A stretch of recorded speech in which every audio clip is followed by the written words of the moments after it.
it's loud and it can be distracting. And during the game, though, there needs to be a lot of communication. You got to have communication between players. You got to have communication between coaches and players, and even coaches and referees. Sometimes I get a little carried away with that coaches and referees thing. I get myself in a little bit of trouble, but nonetheless, the environment sometimes is loud and hard for people to hear. I may need to call in a play or something and get them to run a certain offense or a defense, or I may even need to get them to foul somebody. And depending on what the situation is, I may need them to foul somebody. So, there's times that I need to point something out to a referee, and so I have to get his attention. And all these things. So you have to be able to pay attention.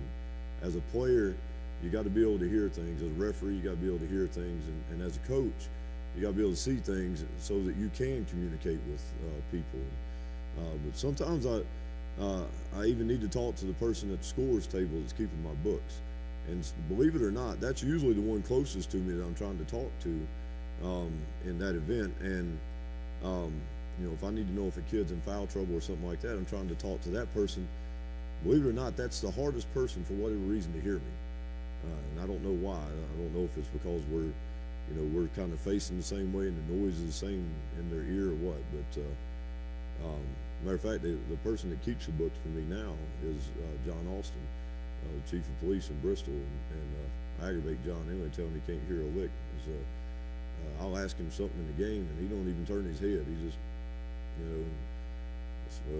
said, it wasn't a whole lot different when you were my lieutenant. And so didn't listen to me then either. But anyway, so on the court, players need to be talking to each other as well. They talk on defense. They talk on offense. Defensively, a player needs to know where their teammate is, so they know how to play their player. Josh knows all. You played basketball, didn't you? Josh knows what I'm talking about on all this. So, you have to communicate. And again, it's loud. So even out there on the court and you're talking to each other, you got to make sure that you try to hear each other. And all this noise and sometimes chaos, my players need to be able to hear my voice. The rest need to be able to hear my voice. But if you've ever seen me coach, you'll know that my players are going to hear my voice one way or another. All right, I'm loud. I'm going to make sure that my voice carries to them. But there's times we played Friday night at Battle. In our varsity game, our point guard was as close as me to that column. And I'm yelling at him. He's got his back to me. I'm yelling at him, trying to get his attention and tell him something. He never did hear me. Never did turn around or anything like that. So, there's times it just gets that loud. But no matter how loud I get, sometimes, it just don't happen. And I know that's hard to believe.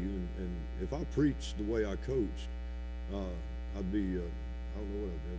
Probably be one of them old-fashioned types that was beating on things, standing on the pulpit, whatever. But anyway, the other side of that too is there's always that parent that's trying to coach their kid.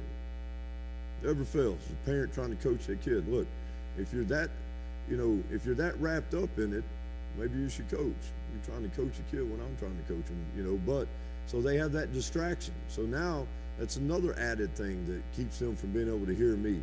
It just creates another barrier. It makes everything I say fall on deaf ears. Anyway, all of this is what life sometimes looks and sounds like, is my whole point. A basketball game can be chaotic, it's in a gym, and things are moving at a fast pace and everything, and it's loud, and you can't hear and you can't focus. And a lot of times that's what life kind of gets like. And there's times that we go through where it seems like things are so noisy around us that no one can hear our voice. Nobody. It just seems like no matter how loud we talk or how much we talk, nobody around is hearing us. And it can get frustrating.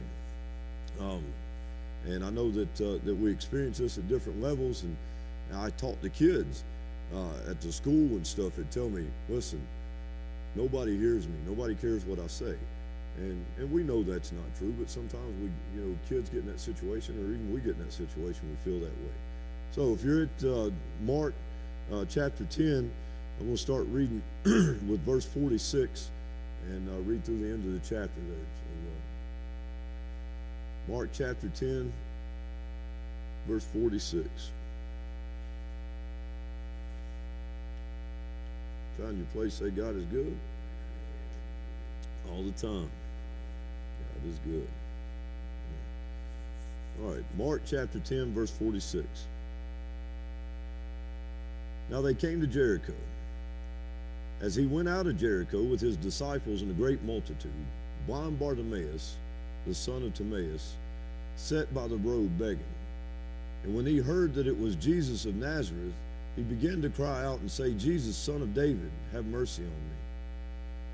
Then many warned him to be quiet, but he cried all the more, Son of David, have mercy on me. So Jesus stood still and commanded him to be called.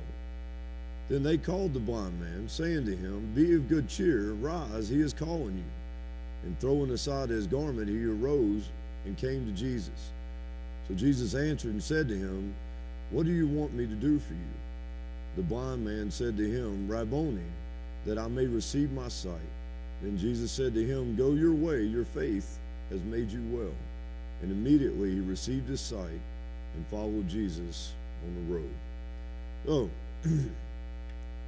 we've been in the New Testament for a while now, and on Sunday evenings, and we talked about some of the things that Jesus has done in healing, and how it is that he would tell them, your faith has brought you this. And it talks about how when the centurion came to him and asked him to heal his servant, and he said, but I don't want you to come to my house.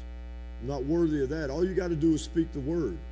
And it says that Jesus was taken back by that because he had not seen that kind of faith anyway. So now we see that this blind man is crying out to him, right?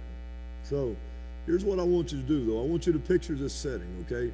Jesus was en route to Jerusalem, all right? And he had to go through Jericho to get there, but he's en route to what we know as the triumphal entry, right? So this is where he's going to get on the donkey and ride in, and people lay out their garments, and they're waving the palm branches and all this stuff as he comes through. So he's on his way to that. He's en route. And the Bible says that he was leaving Jericho with his disciples and a great multitude. There in verse 46. It says, as he went out of Jericho with his disciples and a great multitude. So if you read your Bible, you know that when the word multitude is used, it tends to be a pretty big number. I mean, it's not like, this crowd is not a multitude by Bible standards, okay? This is just a group, if you will, a gathering. But when Jesus fed the multitude, the numbers were in the thousands. We know that it refers to 5,000, it refers to 4,000, but here's the thing, is in reference to that in the Bible, that's referring to the men. That's not referring to the women and children, that's just the men. So you can imagine, back then, families, they had kids after kids after kids, so they had big families anyway. And so they had a wife and they had kids, plural, typically, and then the men. So we're probably talking, 10, 12,000 really. But nonetheless, that's all debatable, and I'm not going to argue with somebody about what the numbers were. I wasn't there. I don't know. I didn't take a head count. But I'll tell you this. So it refers here that it says that a great multitude was following Jesus along.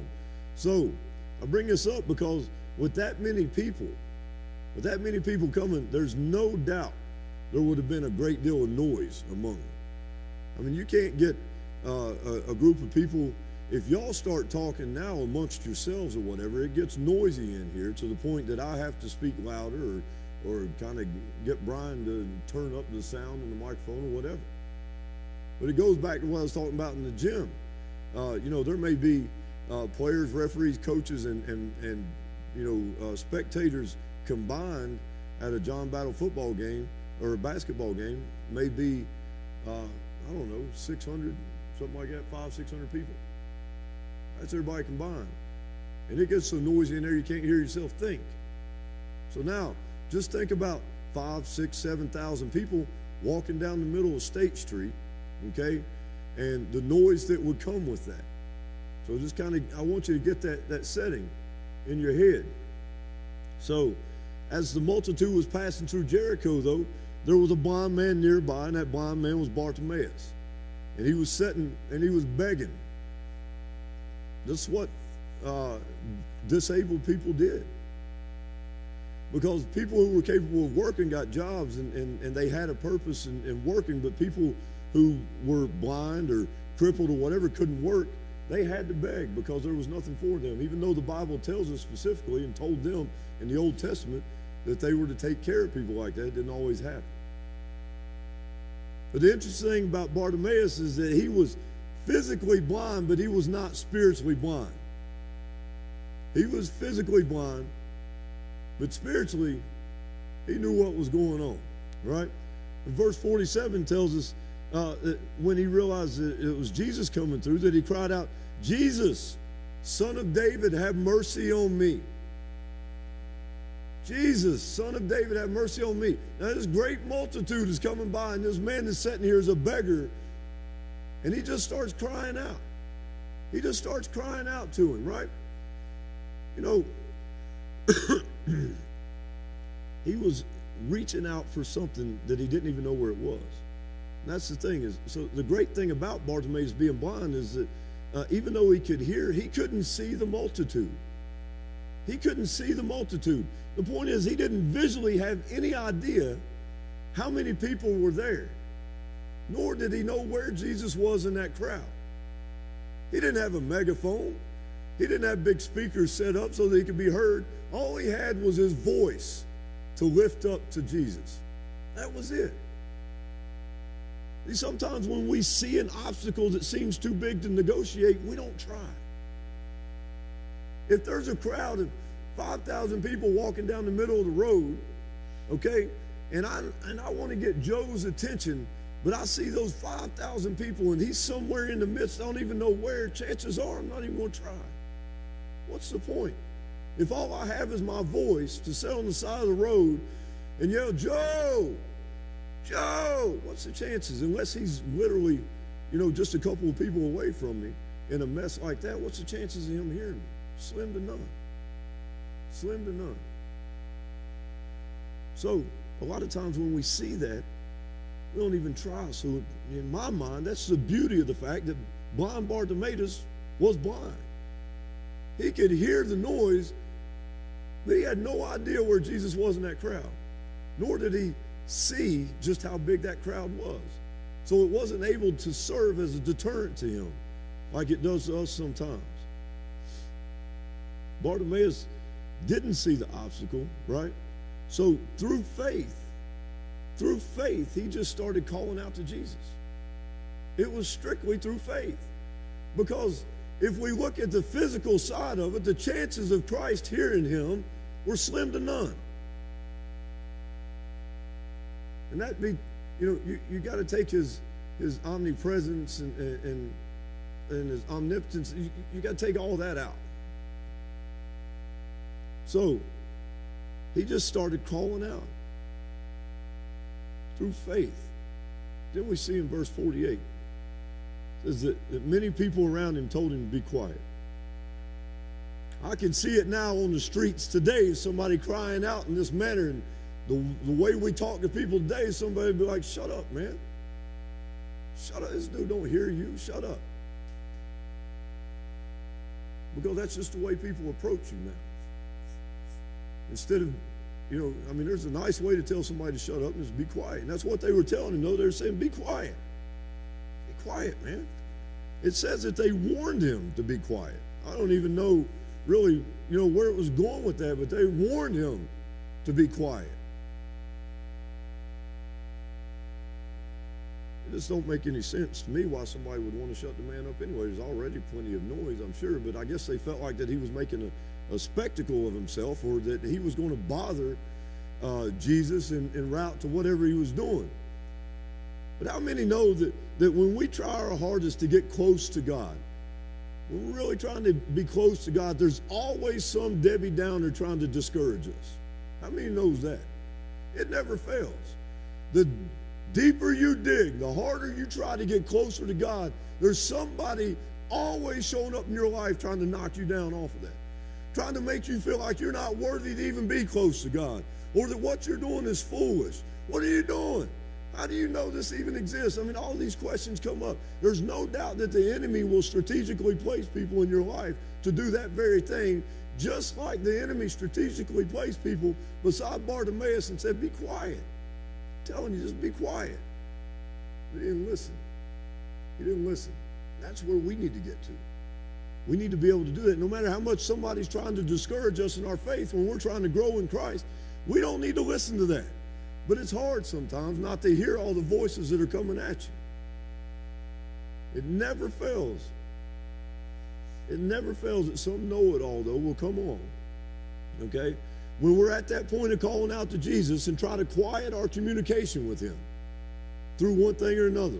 We all have seasons in our lives where we need to seek the Lord harder than what we normally do. And I don't say that we shouldn't. I don't say that in a manner that we shouldn't be seeking him with everything we got all the time. But let's just face it. We're human, okay? There's times that we're better at things than others. But in these seasons, though, that we seem to have folks around us that think that their counsel is more valuable than his. Listen, I will offer counsel to you as your pastor.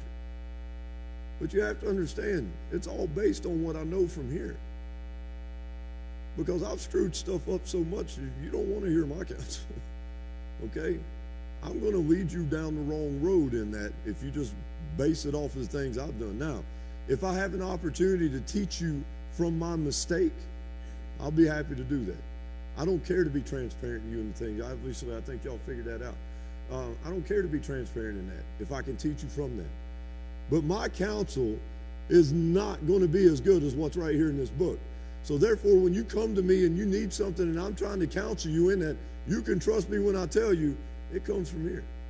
If I don't know it, I'm going to go look it up before I even talk to you about it. I'm going to make sure that I understand what God's word has to say about it, right? But there are people out there who could care less what that Bible says. All they want to know is that they've got an impact on your life in some way or another. When you start listening to that mess, that's usually when things get really nasty. We have to be careful about who we let speak into our lives, guys. You have to be careful about that. I'm just going to be honest with you. There's people out here that I don't even want to pray for me. I'll just be honest. You'll be like, I'm praying for you. I'm like, no, it's all good. Please don't. Okay? I mean, that's what I want to say.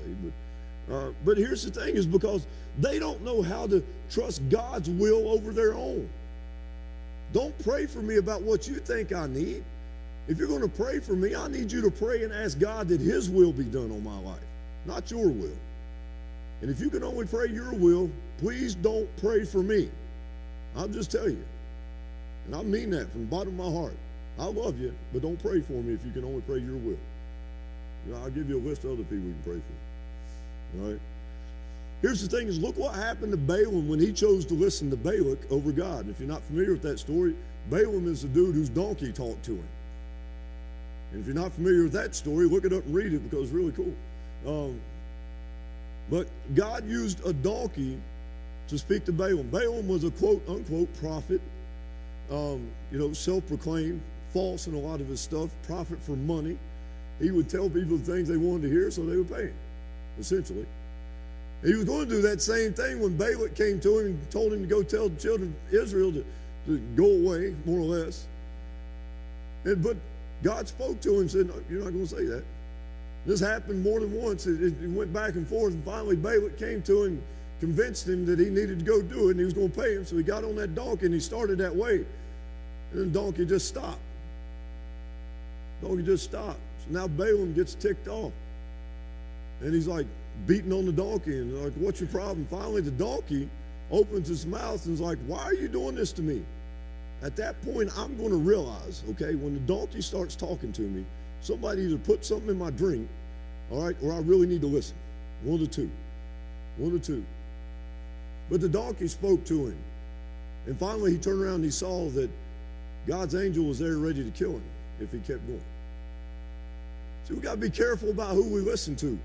Sometimes good advice will come from the most unexpected place. Most often, bad advice comes from exactly where you expect it from. But it'll come from an unexpected place also. That's why no matter the advice, we've got to be careful about what we're listening to. These people were telling Bartimaeus to be quiet, and he's like, I'm not hearing you. I'm not listening to it. I don't care what you say. I'm going to cry out to Jesus.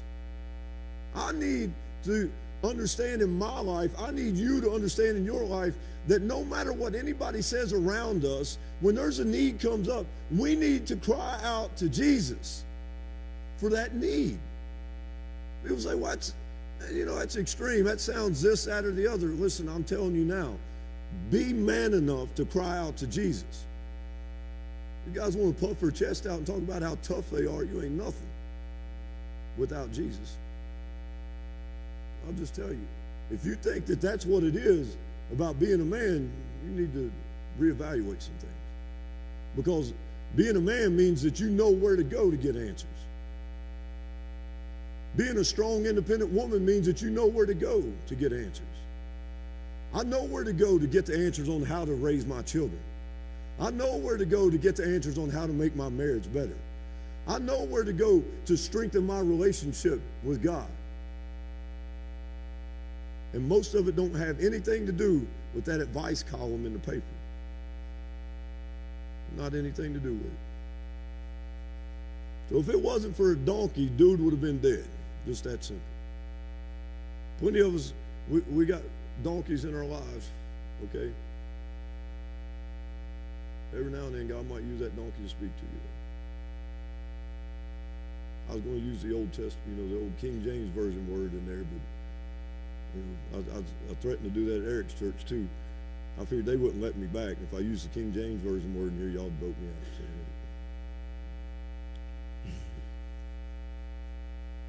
here's the thing.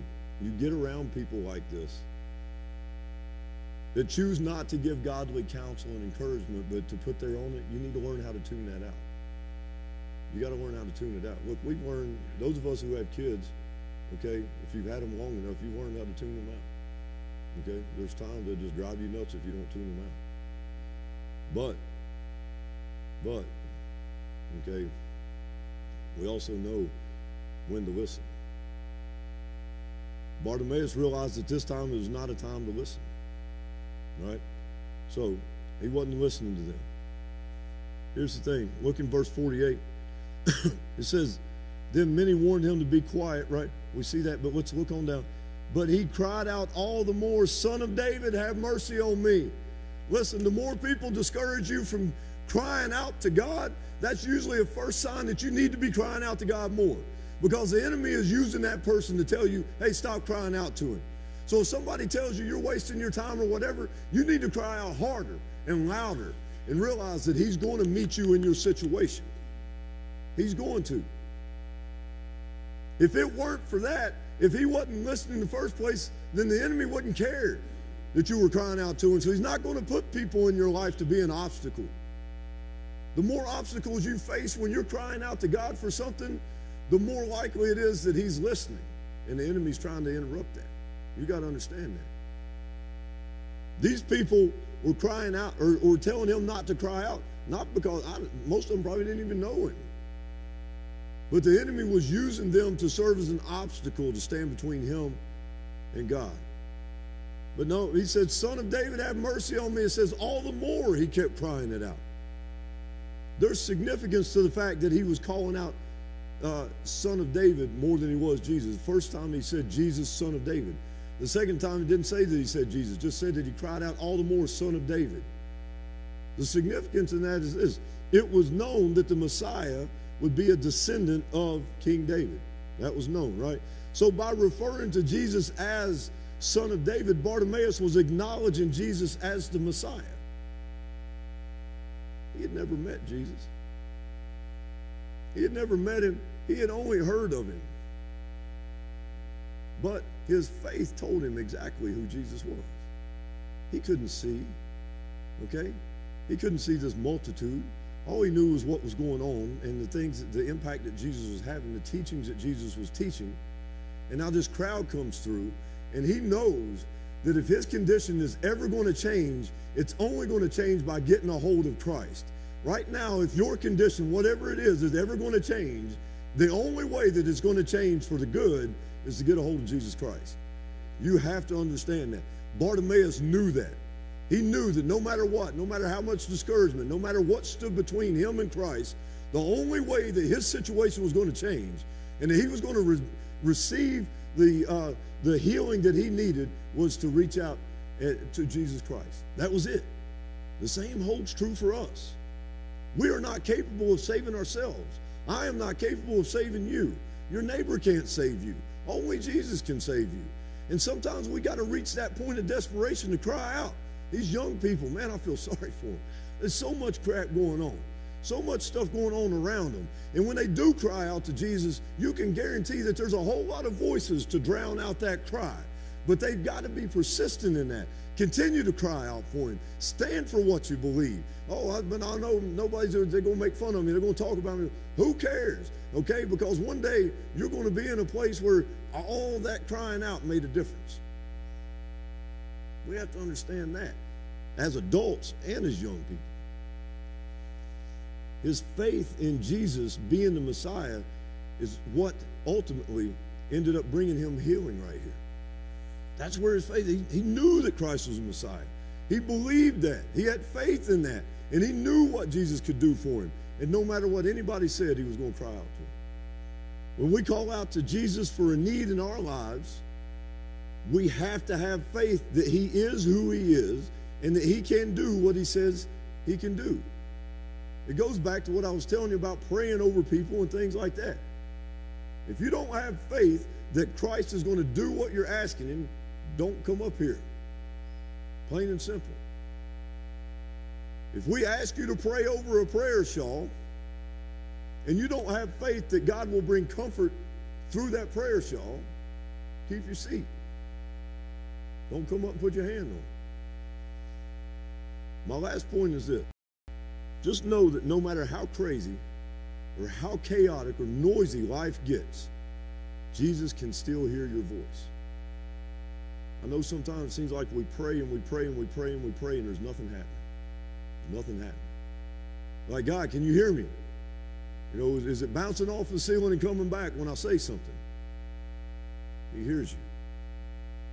There's no crowd too big. And everything that was going on in the streets of Jericho that day, he heard the voice of one in need. And everything that was going on in the streets the day that he was walking through town and the woman reached out and touched the hem of his garment, okay? He knew there was a need and he stopped and he dealt with it. He hears you. He knows your need. But we got to understand his timing and our timing is different. We have to have that faith. Here's the thing is, don't think for a second that your divorce or your job loss or your addiction or your adultery or your greed or your shame or your guilt or anything else that creates too much distraction for you is too much of a distraction for God, because it's not. The things that I've done in my past come rearing up and grabbing a hold of me sometimes. And I still have shame and guilt every now and then, even though I know that I was told that the slate was wiped clean. I know that he told me that he put it in the sea of forgetfulness. I know that he told me as far as the east is from the west, it's gone. But it still rears its head from time to time. But the one thing that I've learned since then is he can hear my voice over all that. Over every bit of that. And he can hear your voice over every bit of the noise in your life. Every bit of the noise is going on in your life. He will hear you when you cry out to him. Verse 51, Jesus asked Bartimaeus, what do you want me to do for you? What do you want me to do for you? So Jesus is asking what he wants from him, more or less. When you do cry out before him, be specific. Guys, specific prayer. Specific prayer. God, heal my marriage in this way. Don't just say heal my marriage. That's vague. Heal my marriage in this way. Heal my marriage in this area. God, help me with this problem in this area, in this way. I need help right there. Be specific, because Bartimaeus was specific. He said, what do you want me to do for you? The blind man said to him, Rabboni. That's just rabbi, but it's rabbi with a little extra something on Not like pizza, okay? But this was something. All right. He says, Rabboni, that I may receive my sight. He didn't say that whatever you can do for me, anything like that. He said that I may receive my sight. He was specific in what he brought to Christ. If you have faith in him, he's going to hear you, and he'll answer you, okay? He'll answer you, but you got to understand it's his will, not ours, be done.